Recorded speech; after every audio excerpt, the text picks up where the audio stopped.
Students, आज हम लोग introduction of increasing and decreasing function के बारे में डिस्कस करेंगे।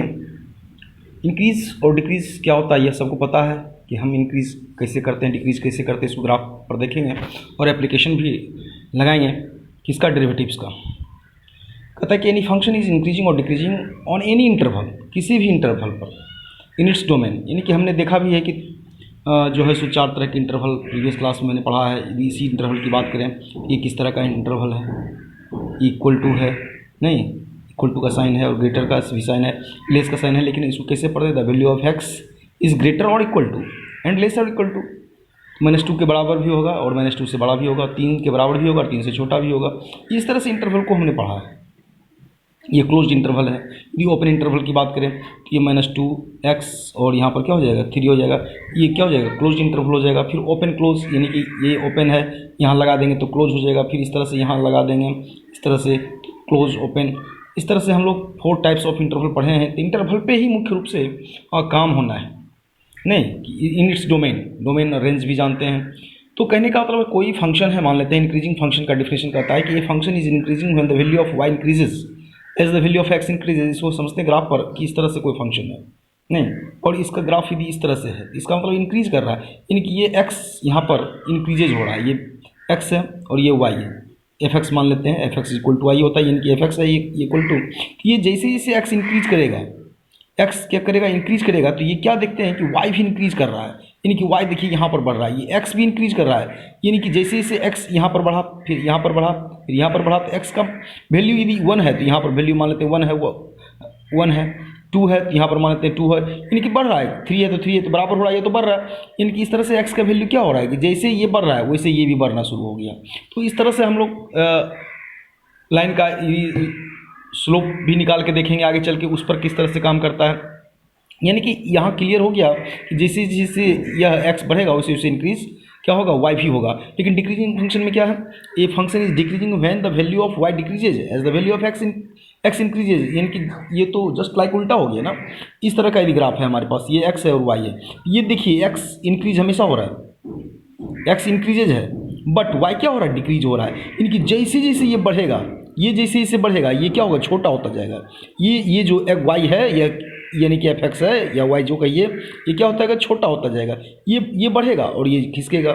इस तरह से ये जो फंक्शन है हमारे पास इंक्रीजिंग और डिक्रीजिंग का यही रोल है। छोटा सा एक डिफिनेशन है था इंक्रीजिंग और डिक्रीजिंग का, यानी कि इस तरह से यदि बढ़ते गया तो x बढ़ा, y भी बढ़ा। इस तरह से क्या हो, x बढ़ा तो लेकिन y क्या हो गया, y खिसकते जाएगा, यानी कि y छोटा होता चला जा रहा है। इस तरह से हम लोग कह सकते हैं, इस तरह से हम लोग कह सकते हैं कि इंक्रीजिंग और डिक्रीजिंग फंक्शन कैसे होता है मुख्य रूप से। लेकिन हमें जो पढ़ना है वह है theorem on derivative and increasing and decreasing function. इसमें देखिए पहला क्या है, कहता है कि f dash x greater equal to 0, यह इंक्रीजेज होगा। यही 4 जो मैं लिखाने जा रहा हूँ, इसको ध्यान से देखना। Increases for all of x in a b, इसको कहते हैं for all x in a b, यानी ओपन इंटरवल में काम हो रहा है। कहता then fx is an increasing function. दूसरा क्या है कि f dash x less and equal to 0, यह क्या हो जाएगा, decreasing for all x in a b, then क्या हो जाएगा, then fx is decreasing function. समझ रहे हैं कि ये भी समझाएंगे अभी कैसे होता है। तीसरा कंडीशन क्या है कि f dash x greater than 0।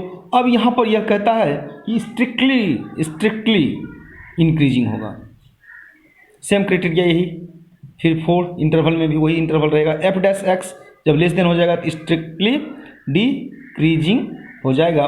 लेकिन 5वां क्या हो जाएगा, जब f dash x equal to 0 हो जाएगा तो ये क्या हो जाएगा, कांस्टेंट हो जाएगा। यानी कि इस तरह से हम लोग देखेंगे। और एक होता है कि नाइदर इंक्रीजिंग नॉर डिक्रीजिंग, ये नहीं कि इस तरह से हम लोग को सब टॉपिक पर चर्चा करेंगे। पहले इस पर देखते हैं कि इसका ग्राफ कैसे होता है। इंक्रीजेज फंक्शन की यदि बात करें, पहला नंबर बात करें तो इस तरह से यदि है, इस तरह से ग्राफ जा रहा है और फिर ऐसे गया, फिर ऐसे, इसका मतलब तो ये बढ़ रहा है, ये फंक्शन x है और y है, इसी ग्राफ को समझेंगे हम लोग। ये इंक्रीजिंग फंक्शन का मतलब क्या है, ऐसे गया फिर यहाँ के कांस्टेंट हो गया। इसका मतलब है कि यह जो स्लोप है इस लाइन का, कहीं का कोई स्लोप बनाइए तो ये x एक्सिस के पैरेलल में नहीं होगा। इसका स्लोप कहीं से लेके देखिए, इसका स्लोप कहीं से लेके देखिए। तो स्लोप जब हम लोग ड्रॉ करेंगे तो ये क्या हो जाएगा, इस तरह से देगा। इंक्रीजेज या डिक्रीजेज जो भी देगा, इंक्रीजेज कब होता है जब पॉजिटिव होगा, और डिक्रीजेज कब होगा जब निगेटिव फॉर्म में काम करेगा। लेकिन यहाँ पर ये कांस्टेंट हो जा रहा है, यानी कि पैरेलल हो जा रहा है। इसके पैरेलल, इस यदि दो लाइन यहाँ मान लेते हैं कि x1 और x2 है, तो ये इसके पैरेलल में क्या हो गया, ये हो गया। इसका मतलब हो गया इंक्रीज तो हो रहा है लेकिन कांस्टेंट हो गया, यानी कि m इक्वल टू यहाँ पर स्लोप 0 हो गया। ये भी क्लियर है। यहाँ पर जैसे ही यह फंक्शन m इक्वल टू 0 हो गया तो इसका मतलब हो गया कि यह फंक्शन क्या है, इंक्रीजिंग फंक्शन है। इसीलिए कि f dash x greater and equal to 0, यानी कि या तो 0 के बराबर है, या तो ग्रेटर है, या तो फिर ग्रेटर है, इसीलिए यह ऐसा हो जाता है।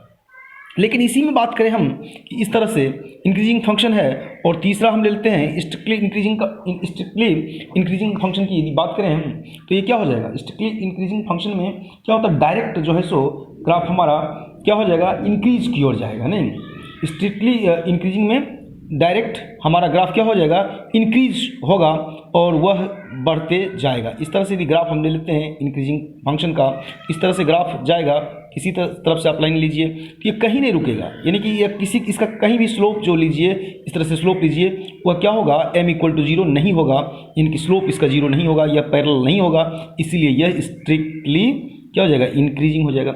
लेकिन इस तरह का फिर ग्राफ, यदि दूसरी नंबर की बात करें, यदि डिक्रीज की हम बात करें तो इस तरह से यदि ग्राफ आ रहा है, ऐसे आ रहा है, फिर ऐसे आ गया, यानी फंक्शन क्या हुआ, यहाँ से चला, फिर यहाँ आया, फिर यहाँ पर क्या हो गया, यदि ये दो लाइन है, फिर जस्ट लाइक यही काम कर रहा है, यानी कि m इक्वल टू 0, यानी कि स्लोप यहाँ पर 0 हो रहा है।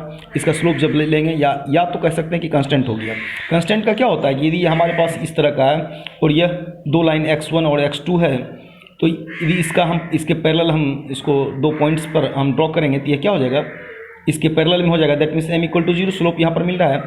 इसी तरह से m यहाँ इक्वल टू 0, m मतलब समझ रहे हो, यानी कि स्लोप ऑफ जो लाइन है यह क्या हो जा रहा है, 0 हो जा रहा है। यानी कि हम लोग स्लोप में पढ़े y equal to mx plus c, यदि m यहाँ 0 हो जाए तब क्या हो जाएगा, यानी कि y इक्वल टू क्या हो जाएगा, तो ये नहीं कहता ये कांस्टेंट c इक्वल टू क्या होता है, m इक्वल टू क्या होता है c, ये स्लोप ऑफ लाइन का इक्वेशन भी है y equal to mx c। तो यहाँ पर 3 कंडीशन है, m equal to 0, m greater than और m लेस देन, तो वहाँ पर भी हम लोग चर्चा करेंगे। लेकिन अब देखते हैं कि जैसे ही फंक्शन क्या है, इंक्रीजिंग है, ये स्ट्रिक्टली इंक्रीजिंग हो गया, ये क्या हो गया, ये डिक्रीजिंग हो गया फंक्शन।